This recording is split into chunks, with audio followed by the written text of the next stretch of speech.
Hello everyone, welcome to my YouTube channel fly maths. बच्चों, आज हम लोग 10th क्लास में सैंपल क्वेश्चन पेपर अटेम्प्ट करेंगे। बट इस क्वेश्चन पेपर को अटेम्प्ट करने से पहले मैं कुछ इन्फॉर्मेशन आपको दे दूं।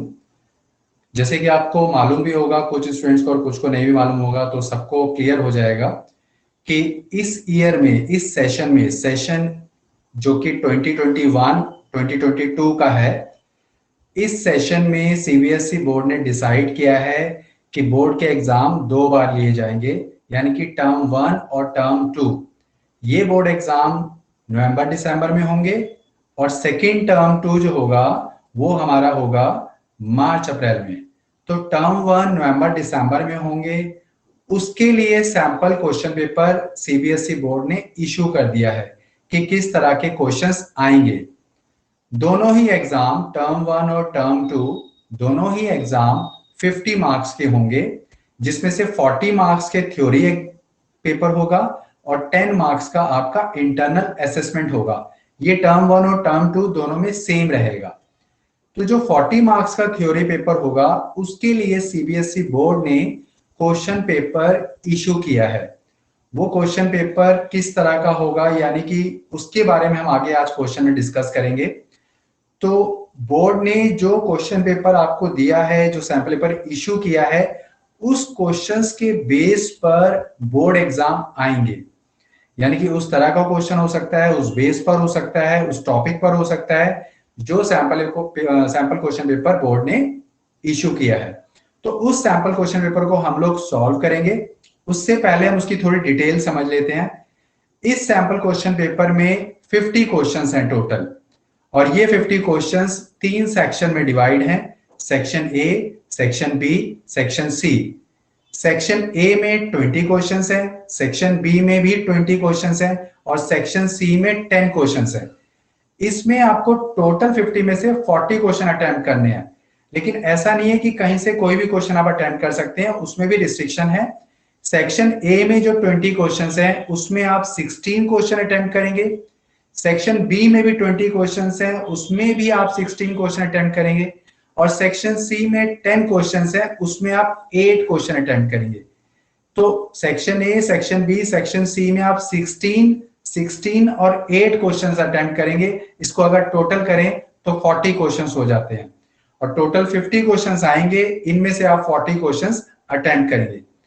आज हम सेक्शन ए की बात करेंगे। सेक्शन ए में स्टार्टिंग के 10 क्वेश्चंस की हम लोग बात करेंगे। उसको एक बार हम लोग क्लियर करते हैं कि किस तरह से क्वेश्चंस दिए होंगे और किस तरह से हम उसे सॉल्व करेंगे। टोटल 50 क्वेश्चंस जो होंगे वो मल्टी चॉइस क्वेश्चन होंगे, यानी कि एमसीक्यू बेस पर क्वेश्चंस होंगे। अब देखिए, हम इसको वन बाय वन क्वेश्चंस को लेंगे और देखेंगे कैसे हमने इसको सॉल्व करना है। अगर हम सेक्शन ए में देखें तो सेक्शन ए में हमें फर्स्ट प्रॉब्लम दे रखी है, the ratio of LCM and HCF of the least composite and the least prime number is. यानी कि हमसे कहा गया है कि लीस्ट कंपोजिट नंबर और लीस्ट प्राइम नंबर, इनका अगर हम एलसीएम और एचसीएफ निकालें और उसकी रेशियो अगर हम निकालें तो रेशियो क्या होगी। उसके चार ऑप्शन दिए हमें, 1:2, 2:1, 1:1, 1:3। तो इसमें से क्या होगा वो हम लोग देखते हैं, इसको सिंप्लीफाई करके, इसको सॉल्व करके। सबसे पहले तो हमें यह समझना होगा कि जो लीस्ट कंपोजिट नंबर है और लीस्ट प्राइम नंबर है वो क्या है। पहले हमें वो क्लियर करना होगा, क्योंकि वो हमें पता होना चाहिए कि लीस्ट कंपोजिट नंबर और लीस्ट प्राइम नंबर क्या होगा। तो देखिए, सबसे पहले हम देखेंगे कि जो लीस्ट कंपोजिट नंबर और लीस्ट प्राइम नंबर है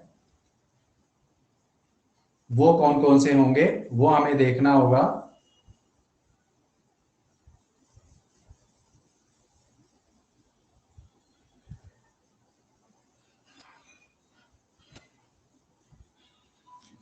देखिए, लीस्ट कंपोजिट नंबर, सबसे पहले आप समझ लीजिए कंपोजिट नंबर होते क्या हैं। देखिए, कंपोजिट नंबर्स की अगर हम बात करें, कंपोजिट नंबर वो नंबर होते हैं जिसके दो से ज्यादा फैक्टर होते हैं। दो से ज्यादा फैक्टर का मीन ये हो गया, जैसे सपोज करिए 16 नंबर है, तो 16 नंबर 1 से भी डिवाइड होता है और 16 से भी डिवाइड होता है। लेकिन इसके अलावा और कौन कौन से नंबर से डिवाइड होता है? और ये होता है 2 से, 4 से, 8 से, इन नंबर से भी डिवाइड होता है। तो कंपोजिट नंबर वो होते हैं जो मोर देन 2 फैक्टर्स होते हैं, यानी कि जिसके 2 से ज्यादा फैक्टर होते हैं, मोर देन 2 फैक्टर्स, वो हमारे कंपोजिट नंबर्स होते हैं। ठीक है। और अगर हम प्राइम नंबर की बात करें तो प्राइम नंबर कौन से होते हैं? प्राइम नंबर हमारे वो नंबर्स होते हैं जिसके सिर्फ 2 ही फैक्टर्स होते हैं। जैसे अगर इसका एग्जांपल लें, सपोज करिए 7, तो 7 जो है ये 1 से डिवाइड होता है और 7 से डिवाइड होता है, और किसी से डिवाइड नहीं होता, यानी कि इसके सिर्फ 2 ही फैक्टर्स हैं और कोई फैक्टर नहीं है। तो ये आपके प्राइम नंबर हो गए। तो आपसे कहा गया है कि आपको लीस्ट कंपोजिट नंबर और लीस्ट प्राइम नंबर बताना है। अब देखिए, हम लीस्ट कंपोजिट नंबर और लीस्ट प्राइम नंबर की बात करेंगे। तो देखिए, अब सॉल्यूशन बेसिकली यहीं से स्टार्ट हो रहा है, क्योंकि वो मैंने आपको कंपोजिट नंबर और प्राइम नंबर समझाने के लिए लिखा है। बेसिकली सॉल्यूशन आपका यहीं से स्टार्ट हो रहा है। तो देखिए, लीस्ट कंपोजिट नंबर आपको देखना है और लीस्ट प्राइम नंबर भी देखना है आपको। तो देखिए, लीस्ट कंपोजिट नंबर लिखेंगे हम और लीस्ट प्राइम नंबर हम लिखेंगे। अब सबसे पहले नंबर जो स्टार्ट होते हैं वो 1 से स्टार्ट होता है। तो 1 की बात करें तो 1 का तो सिर्फ 1 ही फैक्टर होता है और कोई नहीं होता। तो ना तो इसके 2 फैक्टर होते हैं, ना 2 से ज्यादा होते हैं। उसके बाद हम बात करेंगे 2 की। तो 2 जो है उसके फैक्टर क्या होंगे? 2 जो डिवाइड होता है वो 1 से भी डिवाइड होता है, 2 से भी डिवाइड होता है, और किसी से डिवाइड नहीं होता। इसका मतलब ये है कि 2 जो है वो क्या है? वो एक प्राइम नंबर है। तो हमें प्राइम नंबर मिल गया है लीस्ट। लीस्ट का मतलब क्या होता है? छोटे से छोटा, यानी कि छोटे से छोटा प्राइम नंबर आपको बताना है। तो 2 नंबर सबसे छोटा है, क्योंकि उससे छोटा तो 1 है, तो वो तो प्राइम नंबर है ही नहीं। तो 2 नंबर ऐसा नंबर है जो प्राइम नंबर है और लीस्ट प्राइम नंबर है, सबसे छोटा है और उसके सिर्फ 2 फैक्टर होते हैं। उसके बाद आगे हम देखें, नेक्स्ट नंबर 3 होता है।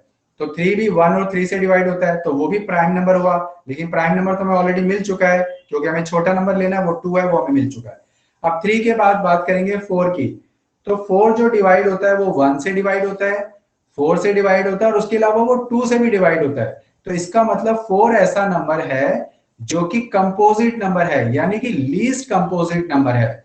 सबसे छोटा नंबर है 4, जो कि कंपोजिट भी है और लीस्ट भी, यानी कि लीस्ट कंपोजिट नंबर आपको 4 मिल गया है।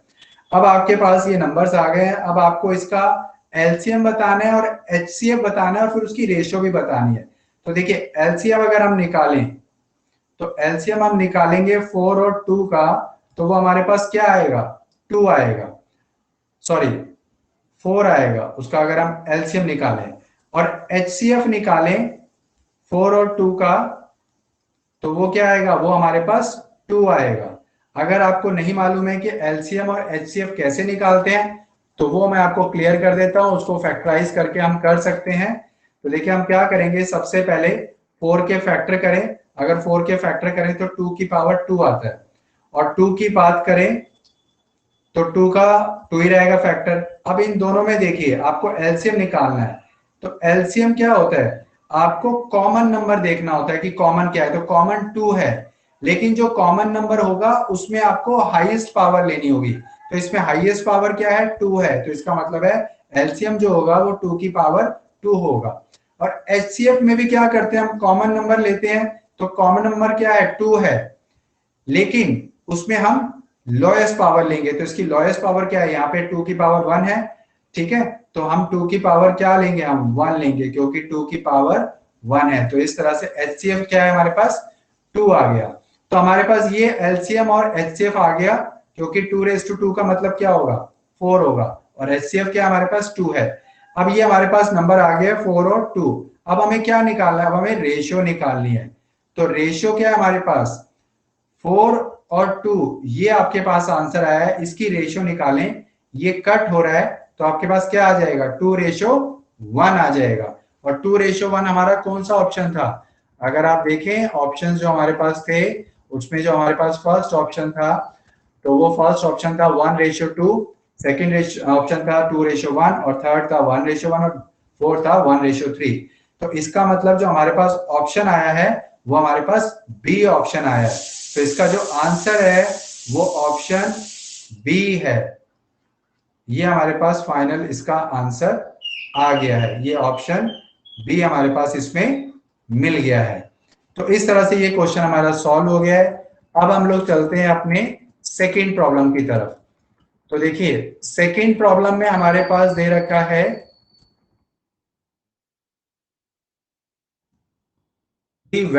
For which the line plus 7y is equal to 3 and 15x plus 21y coincide is, ये ऑप्शंस आगे दे रखे हैं। अब देखिए इसमें हमें दो इक्वेशन दे रखी है, ये लीनियर पेयर का टॉपिक है, लीनियर पेयर एंड इक्वेशन जो चैप्टर थर्ड है उसका ये टॉपिक है। जो फर्स्ट क्वेश्चन था वो फर्स्ट चैप्टर का था, रियल नंबर्स का। अब ये जो सेकंड क्वेश्चन है ये आपका लीनियर पेयर का है। तो अब आप इन्हें इसमें क्या करना है कि ये जो दो इक्वेशन दे रखी हैं इसमें आपको ये कहा गया है कि ये कोइंसाइड है, आपको k की वैल्यू निकालनी है।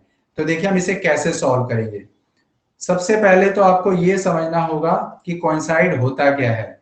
कोइंसाइड जो होता है यानी कि एक के ऊपर एक लाइन बनना, यानी कि many solutions, infinite many solutions. Infinite many solutions में क्या होता है कि x और y के बहुत सारे आंसर्स आते हैं, उसे हम कोइंसिडेंट लाइंस कहते हैं।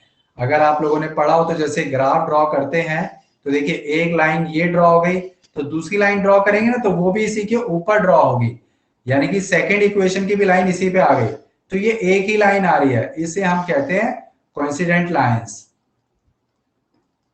और ये कोइंसिडेंट लाइंस जो होती हैं इससे ये पता चलता है कि x और y के जो आंसर्स आते हैं ना वो बहुत सारे आते हैं, यानी कि मैनी सॉल्यूशंस मिलता है आपको इसमें, यानी कि इनफाइनाइट मैनी सॉल्यूशंस मिलते हैं। तो ये कोइंसिडेंट होता है। अब देखिए हमें क्या करना है, k की वैल्यू फाइंड करनी है। इक्वेशन हमें क्या दे रखा है 5x plus 7y is equal to 3। Is equal to 3 को हम लेफ्ट साइड ले आएंगे तो -3 इज इक्वल टू 0 हो जाएगा। और सेकंड इक्वेशन क्या है 15x plus 21y minus k is equal to 0। k को भी हम लेफ्ट में ले आएंगे, ये हमारे पास आ गया। अब देखिए हम इसमें क्या करेंगे, a1 क्या होगा हमारा 5, b1 क्या होगा 7 और c1 क्या होगा -3, a2 क्या होगा हमारा 15 और b2 क्या होगा हमारा 21 और c2 क्या होगा हमारा -k। ये वैल्यूज जो हमने लिखी है वो हमने इक्वेशन से लिखी है। जैसे फर्स्ट इक्वेशन है 5x प्लस 7y माइनस 3, तो जो x का कोफिशिएंट 5 है वो a1 होगा, y का जो कोफिशिएंट 7 है वो b1 होगा और जो आगे -3 है वो हमारा c1 होगा। ऐसे ही नेक्स्ट में हमारा a2 15 हो जाएगा, b2 21 और c2 -k हो जाएगा। अब जैसे कि आपको क्वेश्चन में बताया हुआ है कि इट हैज कोइंसाइड, ये आपको कोइंसाइड दिया हुआ है। तो जब कोइंसाइड की पोजीशंस होती हैं तो उसमें मैंने बताया है कि वो क्या होता है मैनी सॉल्यूशन होता है। और मैनी सॉल्यूशन में क्या होता है कि a1 by a2 is equal to b1 by b2 is equal to c1 by c2 होता है। तो इसको आप इक्वल करके लिख देंगे। अब इसकी जगह वैल्यू पुट करिए तो 5 by 15 is equal to 7 by 21 is equal to -3 by -k। अब ये तीनों इक्वल हैं, इसमें आप किसी का भी यूज कर सकते हैं। जैसे कि यूज करने से सेंस है, जैसे 5 by 15 is equal to 7 by 21 is equal to -3 by -k। तो आप इसमें से कोई भी दो पेयर ले लीजिए जिससे आप k की वैल्यू निकाल लीजिए। तो जैसे अगर हमने ये लिख लिया 7 by 21 is equal to -3 by -k, ये हमने लिख लिया। अब इसको अगर हम सॉल्व करें 7 बाय 21 तो कट हो जाएगा, तो ये हमारे पास आ जाएगा, माइनस से माइनस कट कर दो। अब इसके बाद हम क्रॉस मल्टीप्लाई करेंगे तो 1 को k से मल्टीप्लाई किया k और 3 को 3 से मल्टीप्लाई किया तो 9। तो इस तरह से k की वैल्यू क्या मिल रही है आपको 9। तो ऑप्शन ए जो है उसमें आप देखें आपको 9 दे रखा है, यानी कि ऑप्शन ए इसका आंसर है। तो आपको इस पे टिक लगा देना है। तो इस तरह से ये हमारा सेकंड क्वेश्चन भी कंप्लीट हो गया। अब हम लोग क्वेश्चन नंबर थर्ड की तरफ चलते हैं।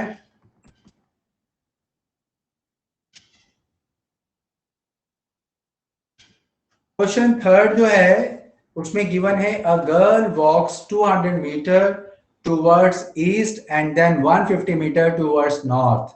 The distance of the girl from the starting point is, ये जो हमारा क्वेश्चन है ये हमारा ट्राइंगल चैप्टर से लिया गया है, चैप्टर नंबर 6, उस पर ये क्वेश्चन है।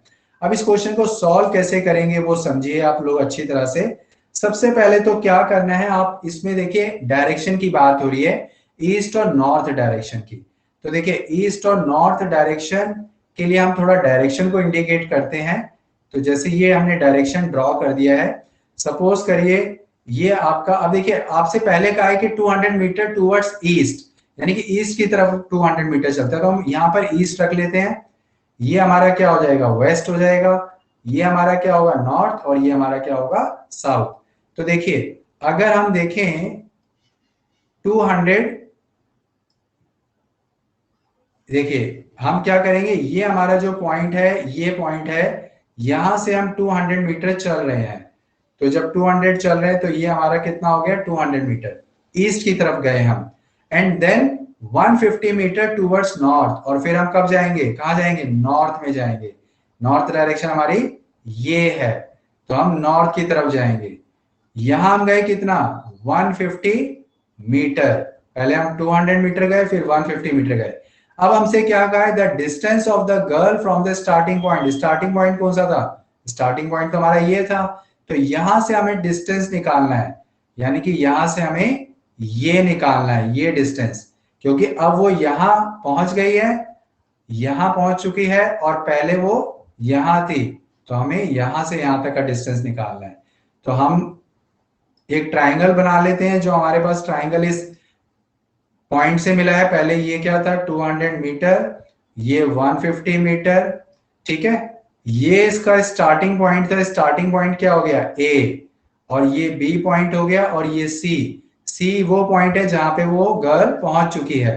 तो हमसे पूछा गया है कि ए से सी के बीच का डिस्टेंस निकालो। अब ए से सी के बीच का आपको डिस्टेंस निकालना है। तो देखिए इसमें आप पाइथागोरस फॉर्मूला का यूज करेंगे। पाइथागोरस फॉर्मूला क्या होता है, हाइपोटेन्यूज का square is equal to perpendicular square plus base square. ये पाइथागोरस फॉर्मूला होता है जो कि ट्राइंगल चैप्टर में दिया हुआ है। अगर आप उसमें देखें तो ये फॉर्मूला आपको मिल जाएगा। अब हाइपोटेन्यूज क्या है, आपका AC है।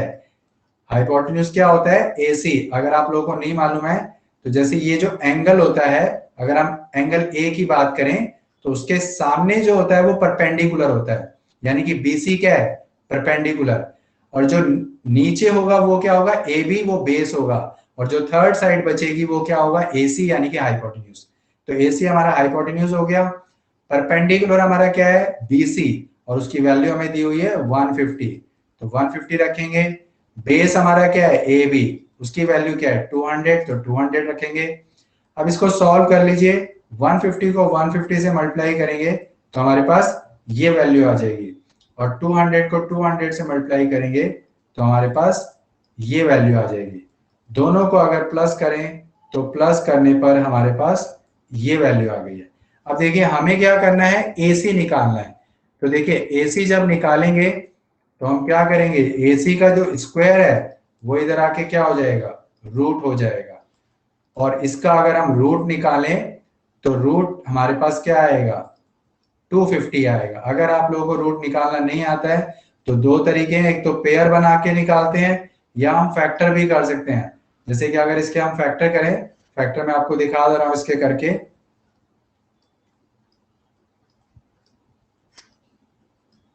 तो अगर हम फैक्टर करें तो इसके फैक्टर ये होंगे, फिर ये आप देखें 5 से जा रहा है, फिर 5 से जा रहा है, देन अगेन 5, देन अगेन 5। तो इस तरह से ये 5 से डिवाइड ही हो रहा है, एंड फाइनली ये 5 से डिवाइड हो जाएगा। अब जब आप रूट निकालते हैं तो आपको पेयर बनाने होते हैं। तो देखिए पेयर आप बनाएं, दो दो के पेयर बनाएंगे तो आपके पास क्या आ रहा है, आपके पास जो आ रहा है, अगर आप देखें इसको आप लिखें तो पहले 2 का पेयर बना है, तो 2 का स्क्वायर लिख लीजिए। फिर क्या बना है, 5 का पेयर बना है, तो 5 का स्क्वायर लिख लीजिए। फिर दोबारा 5 का पेयर बना है, तो फिर 5 का पेयर लिख लीजिए। और लास्ट में फिर 5 का था, तो फिर 5 का पेयर बना है। तो अब देखिए यहाँ पर आपके पास क्या होगा, जब रूट से आप इसे बाहर करेंगे तो आपके पास क्या आ जाएगा, 2 × 5 × 5 × 5। इसे मल्टीप्लाई करिए तो आपके पास 250 आ जाएगा। मल्टीप्लाई करके आप देख सकते हैं, ठीक है, तो 250 आएगा। तो हमारे पास 250 मीटर आ गया है। और ये हमारा ऑप्शन कौन सा है, ये हमारा ऑप्शन बी है। तो इस तरह से हमारा बी ऑप्शन आंसर आ गया है। तो थर्ड क्वेश्चन भी हमारा कंप्लीट हो गया है। अब हम लोग चलते हैं क्वेश्चन नंबर 4 की तरफ। क्वेश्चन नंबर 4 में हमें दिया हुआ है the length of the diagonals of a rhombus are 24 centimetre and 32 centimetre, then the length of the altitude of the rhombus is. अब ये जो हमारा क्वेश्चन है ये हमारा मेंसुरेशन का है, चैप्टर नंबर 12 का। चैप्टर नंबर 12 में देखेंगे तो आपको रोम्बस के क्वेश्चन मिलेंगे, उस पर क्वेश्चन दे रखा है। अगर हम देखें, हमसे क्वेश्चन में कहा हुआ है कि रोम्बस की डायगोनल दिए हुए हैं 24 और 32। अगर हम रोम्बस ड्रॉ करें तो रोम्बस हमारा कुछ इस तरह से ड्रॉ होता है। बेसिकली रोम्बस जो होते हैं उसकी चारों साइड्स इक्वल होती हैं। ये फिगर थोड़ी सी मैंने ठीक नहीं बनाई है, आप इसमें चारों साइड्स इक्वल दिखाइएगा, इस तरह से बनाइएगा। तो चारों साइड्स आपकी, 4 साइड्स आपकी इक्वल होती है, इसमें डायगोनल दे रखा है। अब देखिए जैसे ये डायगोनल आपको दे रखा है 32 और ये आपको डायगोनल दे रखा है 24, तो ये आपको इसमें दे रखा है। अब आपसे इसमें एल्टीट्यूड फाइंड करने को कहा गया है। एल्टीट्यूड क्या है उसके बारे में मैं बाद में बात करूंगा, लेकिन एल्टीट्यूड निकालने के लिए आपको एरिया चाहिए होगा। तो अगर हम इसका एरिया निकालें तो एरिया जो निकलता है उसका फॉर्मूला होता है 1/2 into diagonal first into diagonal second. इस तरह से हमारा एरिया निकलता है।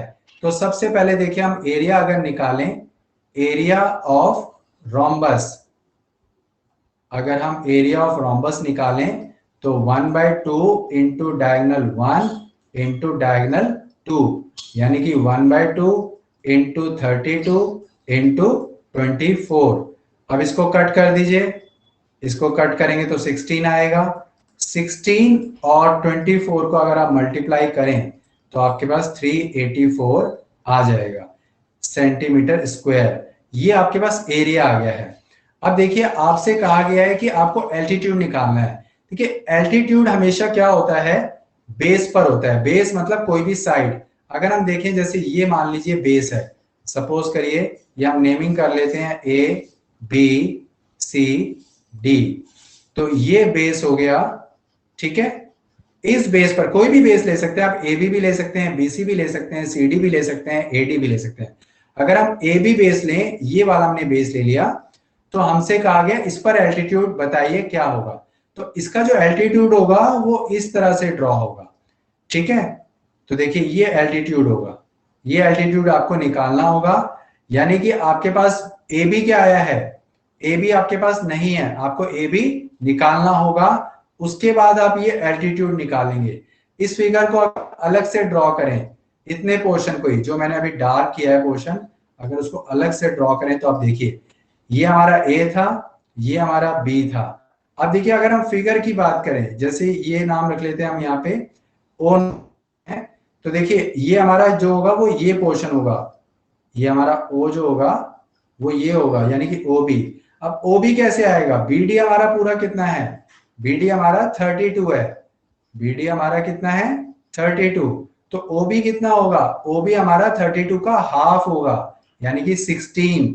उसी तरह से ए सी हमारा क्या है, ए सी हमारा 24 है, तो ओ ए क्या होगा, ओ ए जो है वो उसका हाफ होगा, 24 का हाफ 12। ये हमारे पास आ गया। तो हम ए बी निकालेंगे कैसे, अभी जैसे हमने किया था वैसे ही करेंगे। जो हमने पाइथागोरस का फॉर्मूला यूज किया था उसका हम यूज करेंगे, हाइपोटेन्यूज का square is equal to perpendicular square plus base square. तो हाइपोटेन्यूज क्या है, ए बी है आपका, इसका स्क्वायर हो जाएगा, परपेंडिकुलर क्या है 12 है, और आपका बेस क्या है 16 है। तो 12 का स्क्वायर क्या होगा 144, और 256 का स्क्वायर, सॉरी 16 का स्क्वायर 256, तो हमारे पास जो आ जाएगा वो क्या होगा, प्लस करके 400 आ जाएगा। तो ए बी हमें निकालना है, तो ऑब्वियस है स्क्वायर जो है वो इधर आके क्या हो जाएगा, रूट, और 400 का रूट निकालेंगे तो 20 आ जाएगा। अब रूट आपने वैसे निकालना है जैसे मैंने अभी आपको पिछले क्वेश्चन में बताया था, तो वैसे ही निकालना है। अब देखिए आपको क्वेश्चन में क्या कहा गया है, एल्टीट्यूड निकालने के लिए।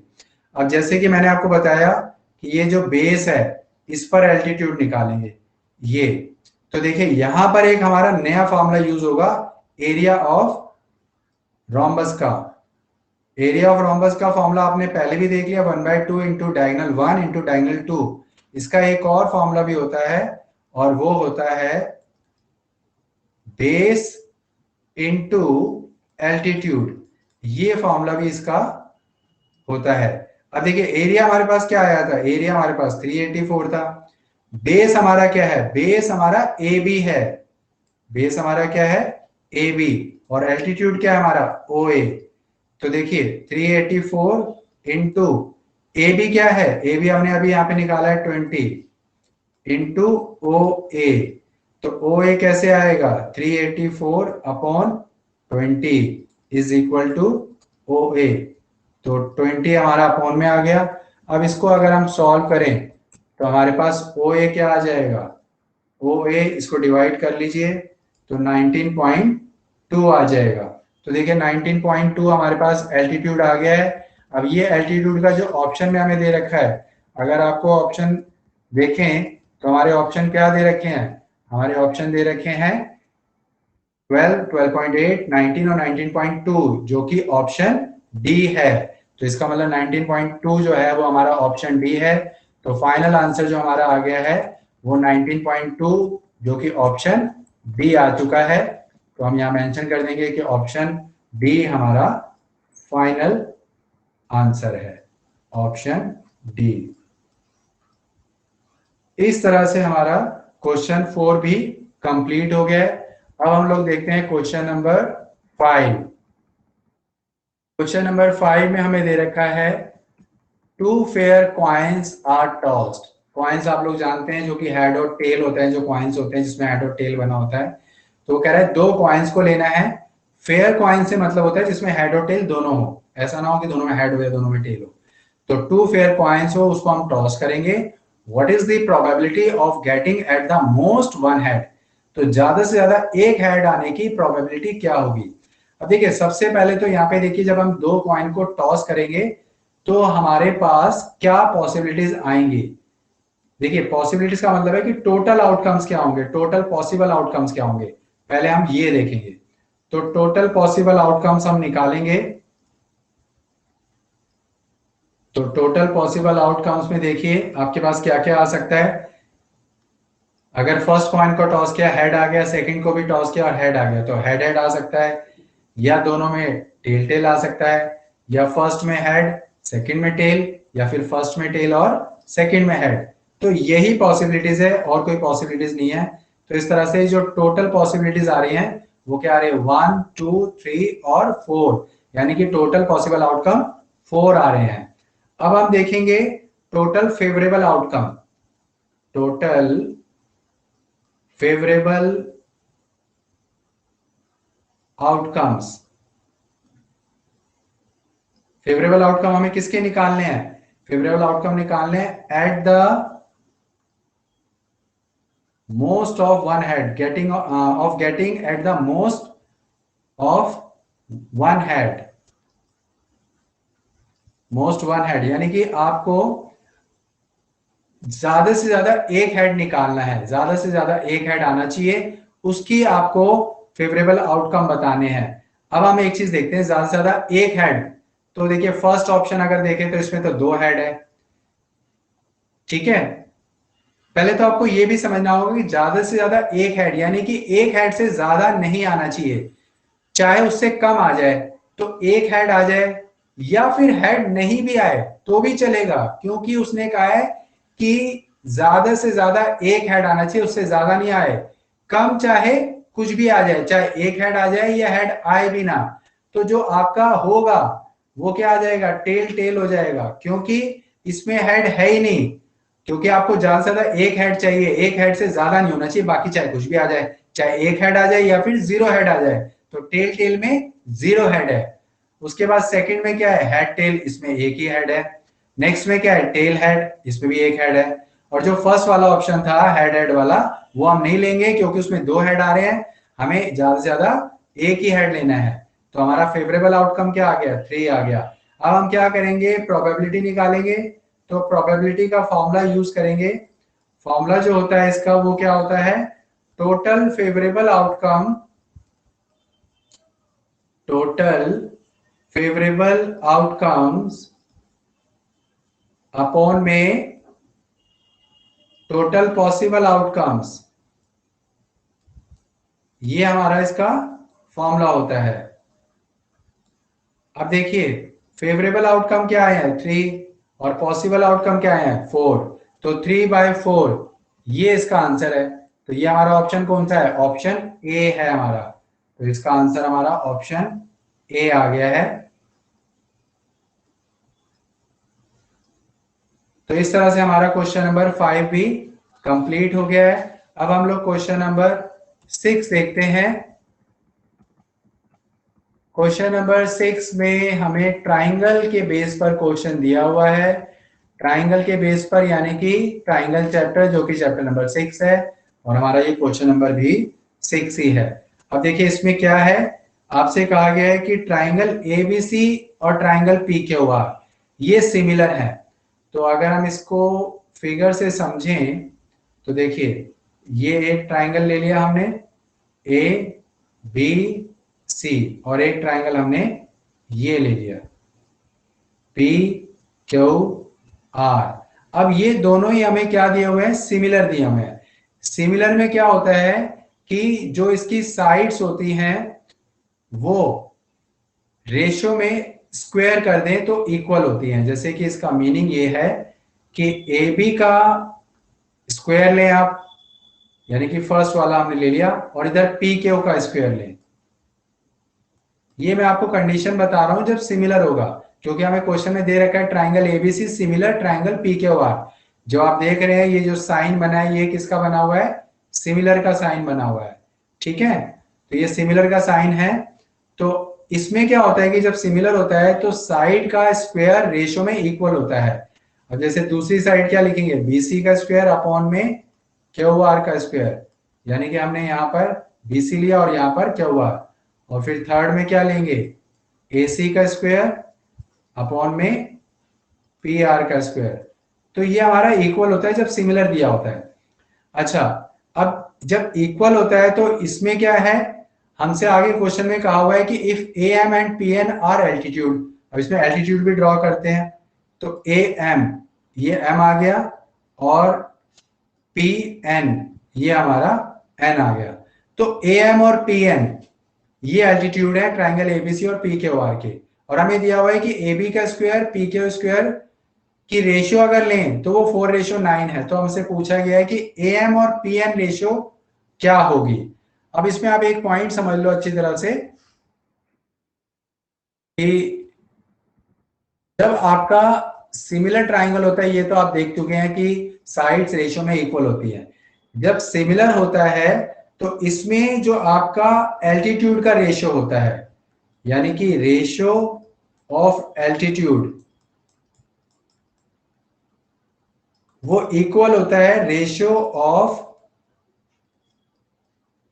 Sides of similar triangle. यानी कि सिमिलर ट्राइंगल की जो साइड्स होती है उनकी जो रेशियो होती है वो एल्टीट्यूड रेशियो के इक्वल होती है। अब ये देखो यहाँ पे तो आपने देखा अभी जो हमने ये लिखा है वो ये है, यानी कि ए बी का स्क्वायर और पी क्यू का स्क्वायर ये किसके इक्वल होगा, ये के रेशियो के इक्वल होगा। अब यहाँ पे स्क्वायर नहीं आएगा क्योंकि सिर्फ साइड की बात हो रही है। ये इक्वल हमें होगा, रेशियो ऑफ एल्टीट्यूड इक्वल होगा ratio of side of similar triangle.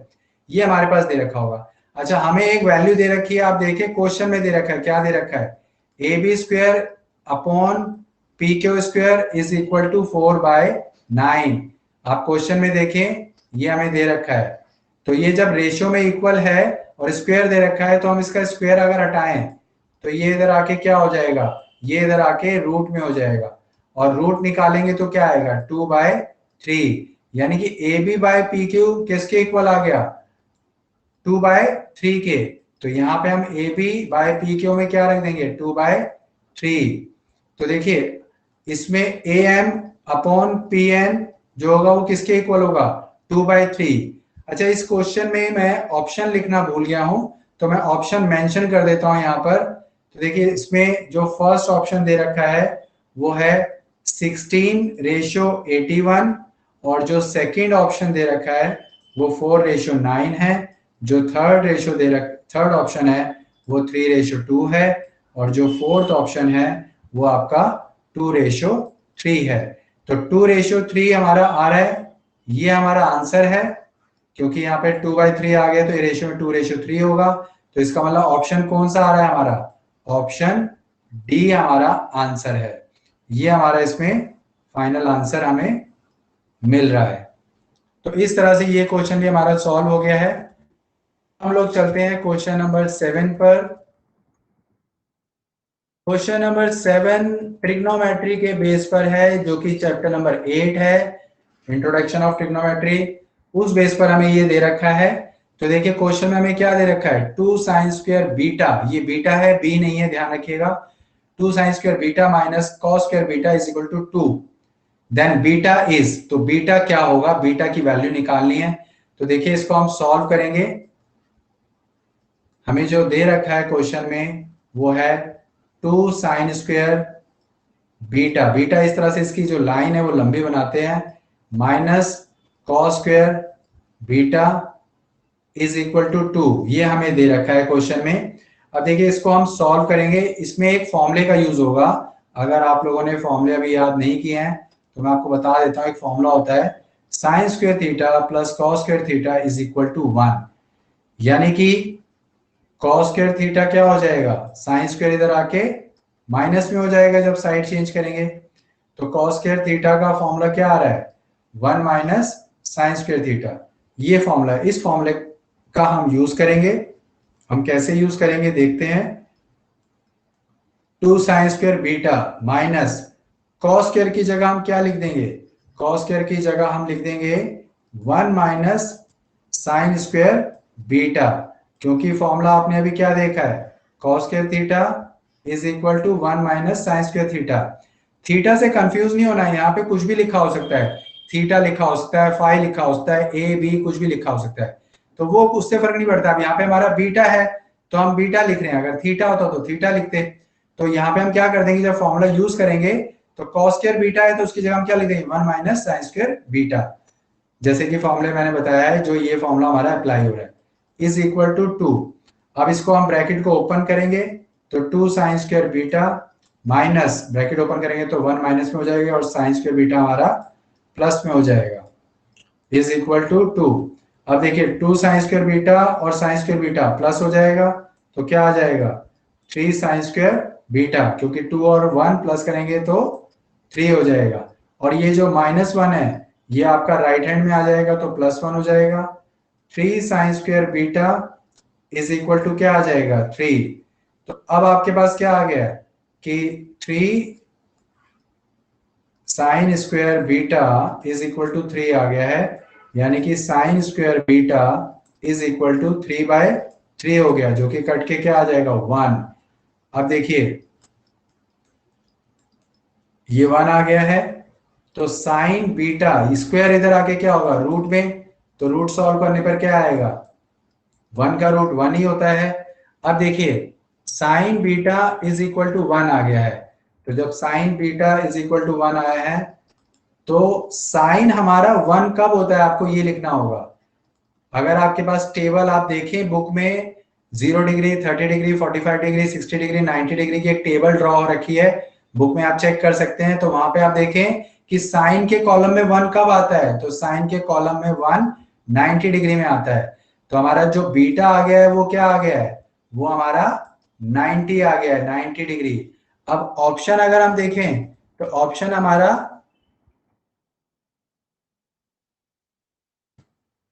हमारा जो है बीटा 90 कब है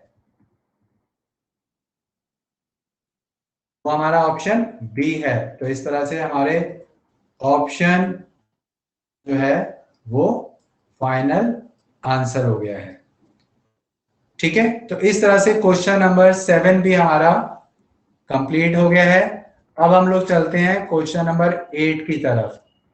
क्वेश्चन नंबर 8 हमारा फिर से फर्स्ट चैप्टर के बेस पे ही है और है रियल नंबर।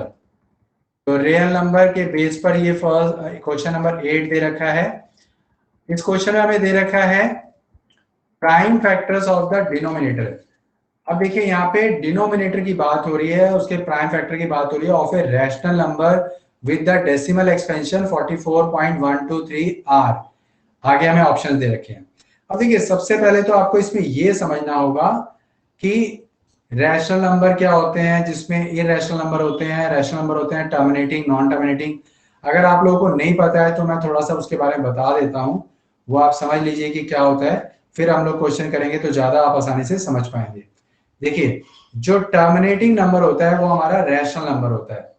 जो टर्मिनेटिंग नंबर होता है वो हमारा रैशनल नंबर होता है, ये ध्यान रखिएगा, ये रैशनल नंबर है हमारा।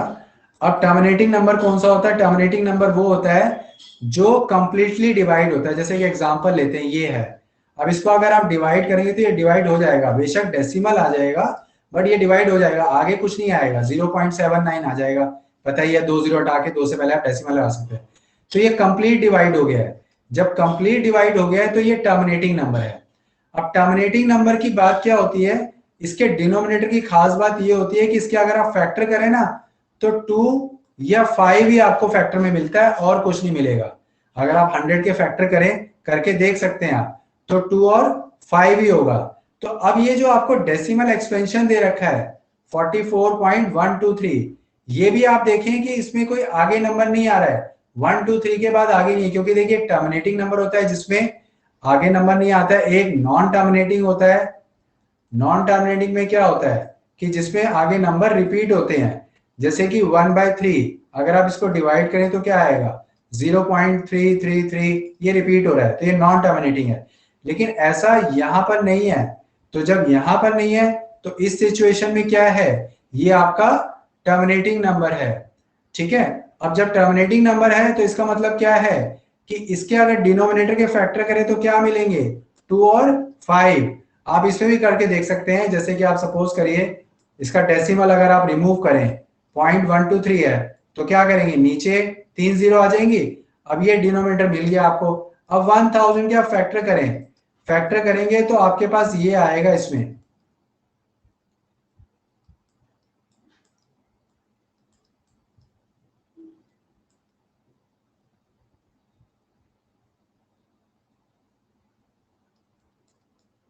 ये फैक्टर मिलेंगे आपको। मतलब ये ऐसे भी कह सकते हैं कि 2 की पावर 2, फिर 2 की पावर 2, फिर 5 की पावर 2, फिर 2 और 5। तो आप देखिए इसमें नंबर क्या आ रहे हैं, सिर्फ 2 और 5 ही आ रहे हैं और कोई नहीं आ रहा। तो जैसे मैंने बताया, जब भी आप टर्मिनेटिंग के डिनोमिनेटर का फैक्टर करते हैं तो उसमें फैक्टर 2 और 5 ही आता है। तो यहाँ पे क्वेश्चन में आपसे यही पूछा है कि prime factor of denominator, prime factor denominator के करें तो वो क्या होंगे, तो वो क्या होगा, वो हमारा ऑप्शन सी होगा, क्योंकि ऑप्शन सी में ही क्या है, ऑप्शन सी में हमारा 2 और 5 दे रखा है, तो यही हमारा आंसर होगा इसमें। तो इस तरह से क्वेश्चन नंबर 8 भी हमारा कंप्लीट हो गया है। अब हम लोग चलते हैं क्वेश्चन नंबर 9 की तरफ। क्वेश्चन नंबर 9 में ये हमारा जो दे रखा है ये ग्राफ बेस पे क्वेश्चन है, जो कि थर्ड चैप्टर है लीनियर पेयर का, उस बेस पर है ये क्वेश्चन। अब देखिए कैसे करेंगे इसको, क्लियर करते हैं। क्वेश्चन में दे रखा है the lines x is equal to a and y is equal to b। अब देखिए जैसे ये x एक्सिस अगर हम ड्रॉ करें, x एक्सिस और y एक्सिस, ये हमने ड्रॉ कर लिया। हमें पहले क्या दिया है, हमें पहले दिया हुआ है x is equal to a, ये हमें दे रखा है, यानी कि x का कोई पॉइंट है जो a है, हम पॉइंट ले लेते हैं, मान लो वो a पॉइंट ये है। फिर हमें क्या दिया है, y की वैल्यू दे रखी है b, यानी कि y का कोई पॉइंट है, वो हमारा हम मान लेते हैं वो ये है। अब आप देखो कि ये दोनों पॉइंट जो हैं वो क्या होंगे, वो आपसे पूछ रहा है क्या वो इंटरसेक्ट होंगे, पैरेलल होंगे या ओवरलैपिंग। ओवरलैपिंग का मतलब होता है कोइंसिडेंट, जो मैं अभी पहले आपको दूसरे क्वेश्चन में भी बता चुका हूं, यानी कि मैनी सॉल्यूशंस, यानी कि एक के ऊपर एक लाइन आना, ये भी मैंने बताया था। तो ये पूछा है कि इंटरसेक्टिंग है, पैरेलल है, ओवरलैपिंग है, नन ऑफ दिस, इसमें से कोई नहीं है। तो अब आप देखिए ये बी पॉइंट जो है, अगर आप इस लाइन को ड्रॉ करें तो वो ये होगा। अगर आप ए वाली लाइन को ड्रॉ करें, इस लाइन को अगर ड्रॉ करें तो वो ये होगा। तो इस तरह से आप देखें ये दोनों लाइन क्या हो गई, ये कट गई, दोनों लाइनें इस पॉइंट पे कट गई हैं। तो जब कट गई हैं तो ऑप्शन क्या होगा हमारा, इंटरसेक्टिंग, क्योंकि इंटरसेक्टिंग का मतलब क्या होता है, कट जाना। पैरेलल का मतलब क्या होता है, जब लाइनें नहीं मिलती हैं ये पैरेलल होती हैं। और कोइंसिडेंट का क्या मतलब होता है वो मैं बता ही चुका हूं, जब एक के ऊपर एक लाइन आ जाती है।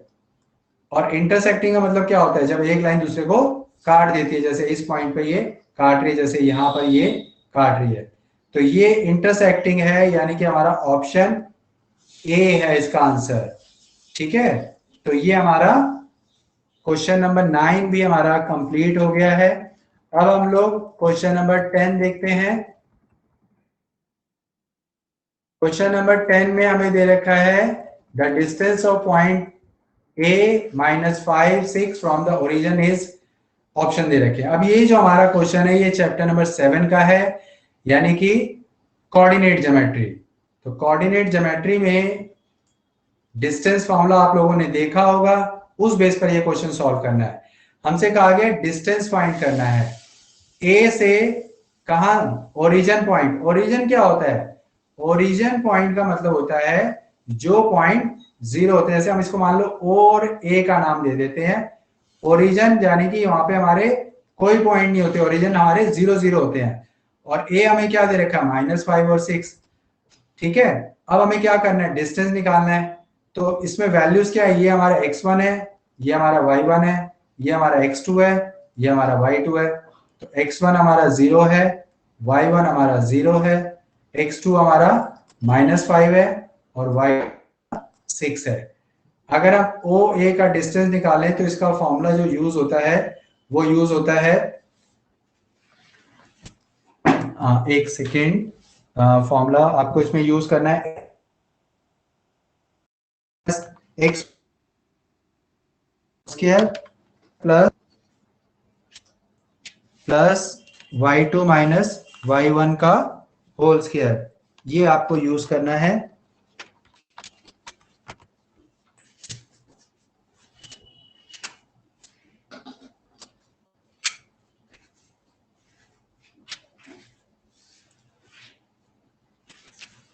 तो देखिए इस फॉर्मूले का हम यूज करेंगे,